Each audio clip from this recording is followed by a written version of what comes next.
effectivement Stéphanie Keita, tout seul dans la surface de réparation, qu'on embrasse, c'est peut-être lui qui va offrir le chemin vers la Ligue 2.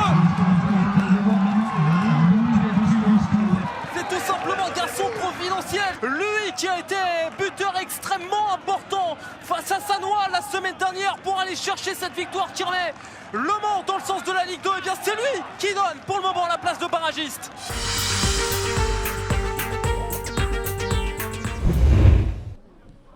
Bogar qui a décroché, qui a réussi à trouver une petite pichenette pour Yankouba Jarjou. La frappe de Jarjou et le premier but de la rencontre.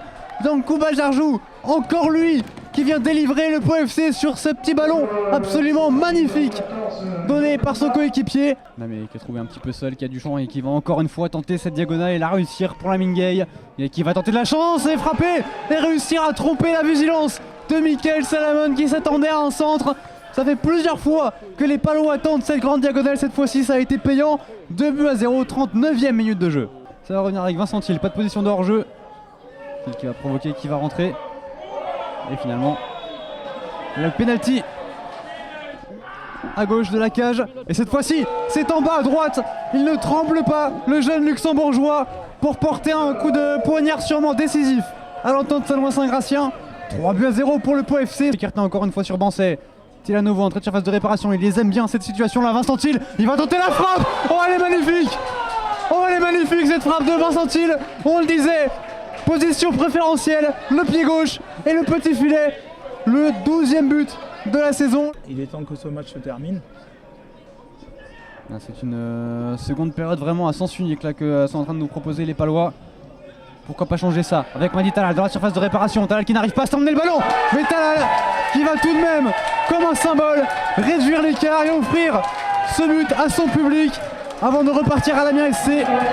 Le sursaut d'orgueil, il fallait qu'il vienne par le meilleur buteur de l'entente Saint-Louis-Saint-Gratien cette saison.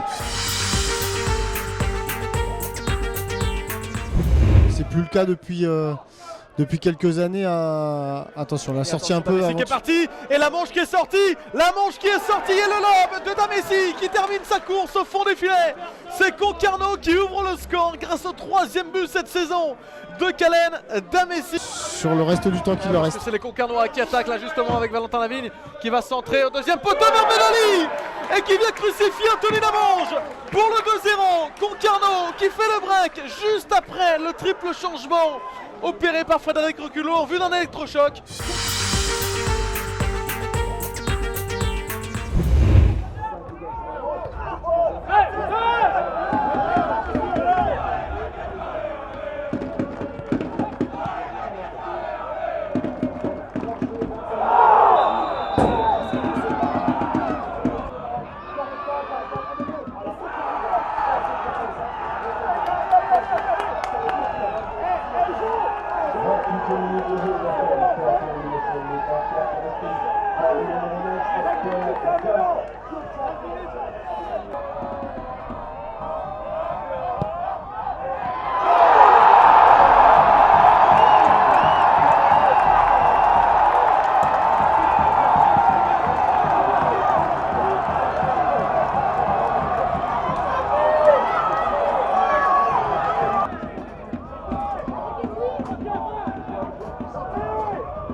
Et encore ça va vite vers l'avant, là c'est Malaga qui va s'en remettre. Oh, attention, la mauvaise passe en retrait.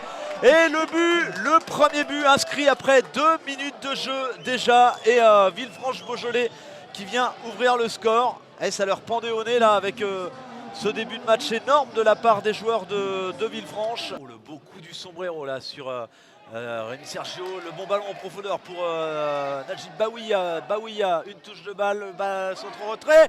Et le but, le but de Jonathan Mexique derrière. Et voilà, ça part de loin avec Baouia qui vient de rentrer en jeu, passeur décisif et le but pour l'égalisation. Ah, il est beau, il est très beau, il part de loin. Kevin Rocheteau, pied gauche, et bien frappé, ça part dedans. Quel but! Oh qu'il est beau! Oh qu'il est beau ce coup franc de Kevin Rocheteau.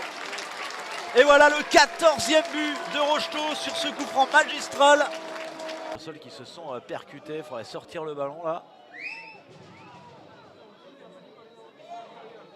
Attention avec ce ballon pour Villefranche et le but. Alors ouais.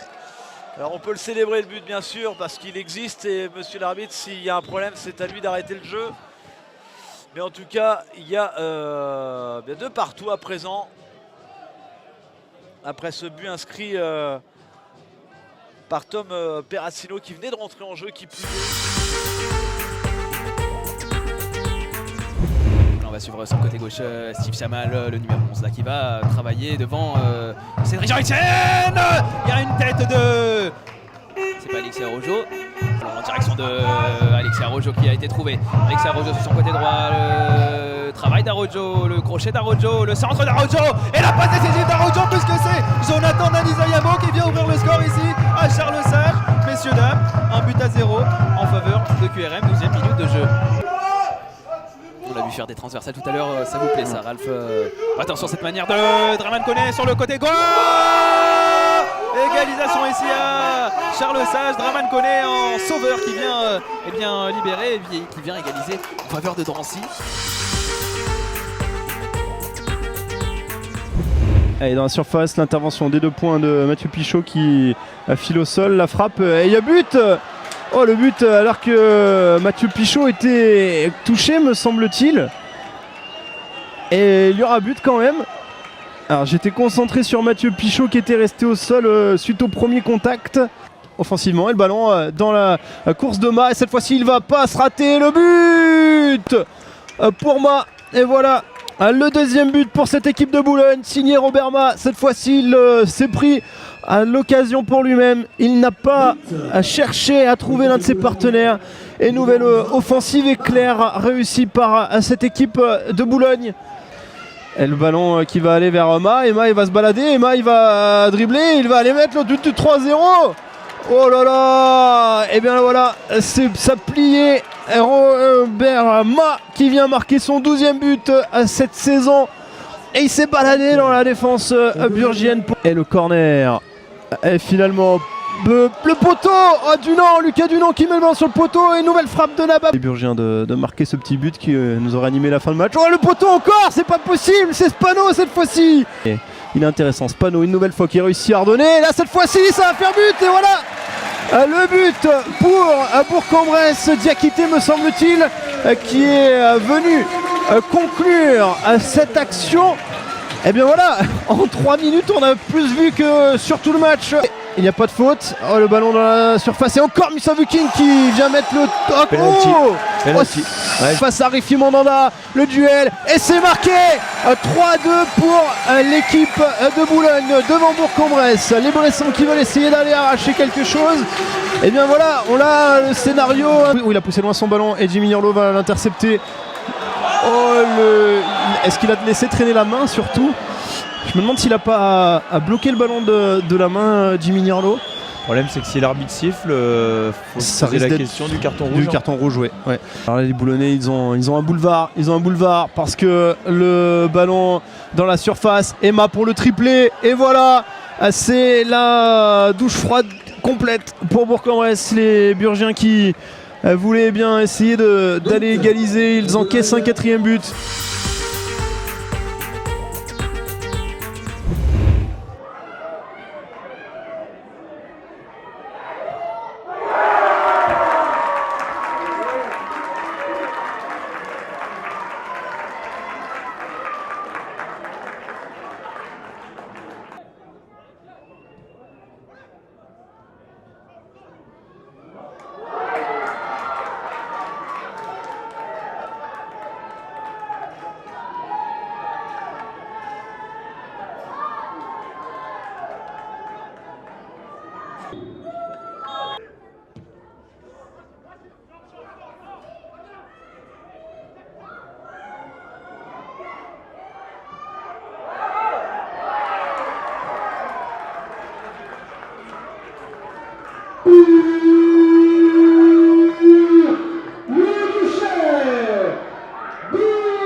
Attention à ce centre. Et le premier but, le voici pour les Ruténois.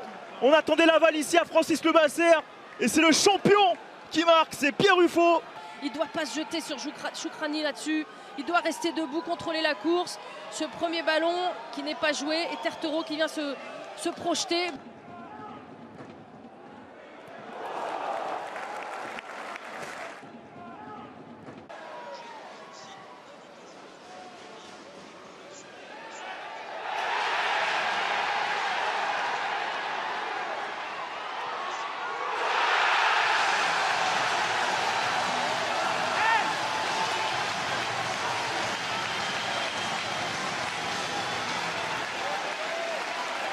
Et c'est toujours le même, c'est Ndilou. La semaine dernière à Lille, il était rentré. 2 minutes après, il avait marqué. Rebelote ce soir, il rentre.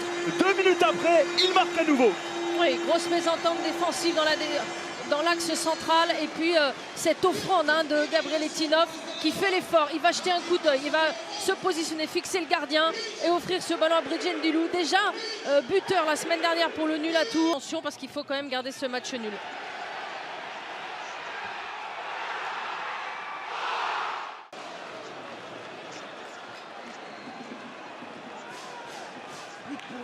Une minute dans cette rencontre. Attention tout de même à ne pas faire de faute à l'entrée de la surface. Voilà qui est fait.